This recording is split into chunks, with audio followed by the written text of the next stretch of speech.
लाहौर में बारिश के बायस मोमिनपुरा रोड पर एक और घर की छत गिर गई है। मलबे तले दबकर 3 अफराद जान की बाजी हार चुके हैं। रेस्क्यू टीम से बताती हैं कि 36 साला सलीम मसीह, 34 साला नुसरत बीबी और 34 साला साहिल चल बसे हैं।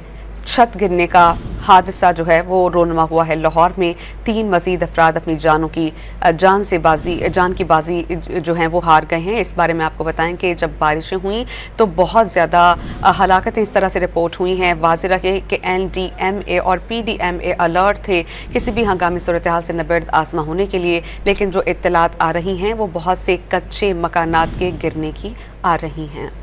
बारे में आपको बताएं कि जब बारिशें हुई तो बहुत ज़्यादा हलाकतें इस तरह से रिपोर्ट हुई हैं। वाज़ेह रहे कि NDMA और PDMA अलर्ट थे किसी भी हंगामी सूरत हाल से नबर्द आसमा होने के लिए, लेकिन जो इत्तलात आ रही हैं वो बहुत से कच्चे मकानात के गिरने की आ रही हैं।